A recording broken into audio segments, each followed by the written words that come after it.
Hello, everyone, hope you're doing well. Welcome back to a very exciting episode of CSGO News. As always, all of today's stories will be time marked down below. Let's hop into our first story, though, and some breaking news. The SK Gaming rumors going to MiBR, the Made in Brazil organization. Those rumors continue to feed themselves as more and more evidence does come out. If you guys have not seen my previous videos about that, please check them out. Further evidence, though, actually given to me a few days ago. I do apologize to the translator who messaged me, the Portuguese translator who actually DM'd me on Twitter about this interview on screen, where Boltz does go on to say, of course, currently playing for SK Gaming. He does go on to say, though, he is still on loan from Immortals organization, and this actually feeds the rumors out there that Noah Winston has actually interest, and this has been confirmed as well by Paulo Veloso, the owner of the MiBR organization name and the trade right names. It's actually been confirmed by him that Noah Winston has interest in buying those trading rights and actually owning that organization in the future, and this kind of feeds that rumor that Noah Winston also still does own Boltz, which would give him all the more power, or all the more reason to actually buy out the remainder of the SK Gaming roster and place them all under the MiBR name if they wanted to. So the big question going forward is SK Gaming going to pay these guys enough to actually stay under the SK Gaming name, or will they go to play for Made in Brazil? Of course, the overall goal probably for a few of those players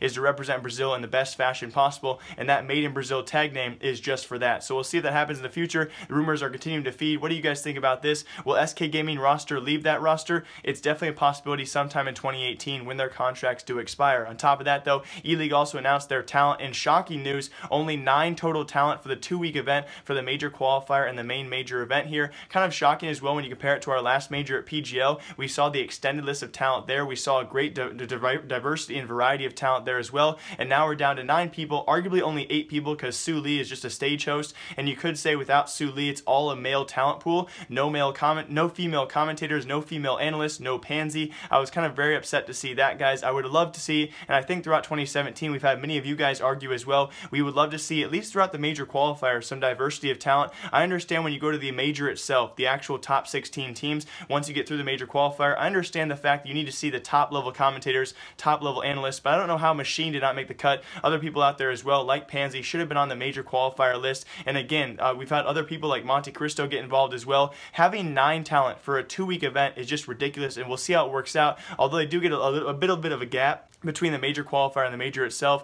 it's going to be astonishing to see if these guys can pull it off, but best of luck. It's still a great talent pool, nothing against these guys. I would have loved to see some more diversity, though. And also, when he did have first round matchups drawn as well, it did seem the first round matchups were very evenly distributed, although we were going to feel bad no matter who was actually against FaZe Clan. And this time around, though, for first round matchups, it actually was Team Liquid. So best of luck, Liquid. You know, probably one of the better teams out there to actually upset these guys besides G2. So best of luck. Round 1 matchups actually look pretty good so far. Now, on top of that as well, we talked about many weeks ago, of course, Semmler leaving CSGO pretty much for good as of right now. He's going to be a part of the Overwatch League, which did start yesterday. Overwatch League, or OWL, started yesterday in dramatic fashion, actually doing very well. I think peak viewership was anywhere from 350 to 500,000 viewers on Twitch, so it was actually amazing to see, and then doing very well was a shock to myself. We'll see if that continues, and of course, Semmler is a big part of that. He's going to be a commentator over there as well, and we had Thorn post on his channel a big video with all of the announcers, all the analysts, all the commentators, and well-known people out there saying farewell to Semmler. It was a very touching video. I'll link that down below for all of you and play a quick clip of that right now as well. Maybe see why they moved out here, right?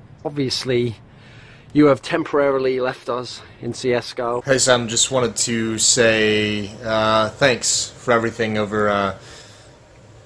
I wouldn't have been involved and successful in this crazy commentary world without some of the advice you've given me when I started out in some of the... Hello, my darling Semmler. I've just read the news today, and oh boy, he is going to Overwatch League, but dude, I'm so happy for you. And finally, I do apologize, the last few videos we've kind of been off and on about, of course, will Device go to the major? It's been finally confirmed, though, on their own Twitter, guys. Device will be playing at the major, so congratulations for all you Astralis fans out there. So yes, Device will be back at the major, so that's great news for Astralis, and apparently he also was, of course, on that boot camp with them as well. No big news as of right now as to what he's been playing in terms of hours compared to other players. I'm still a bit weary going forward about putting any bets on Astralis, so they won't be my #1 pick, but still, of course, a top 5 team here at the major, and I think they were #3 going into it, so congrats to them. Device is now officially back, so we were kind of right, then we were kind of wrong. Anyway, though, bouncing off that, we also had Cloud9's former Nothing. Of course, he's still under contract there as a streamer. He had some big announcements in his 2018 update video. For all of you guys who are curious, he will not be coming back to CSGO anytime soon. Actually announced he will be be a full-time streamer in that video as well. So I guess some exciting things coming out of those former Cloud9 guys, Shroud and Nothing. He will be a full-time streamer for the time being, but is in no way coming back, I don't think, in 2018 for actual professional CSGO,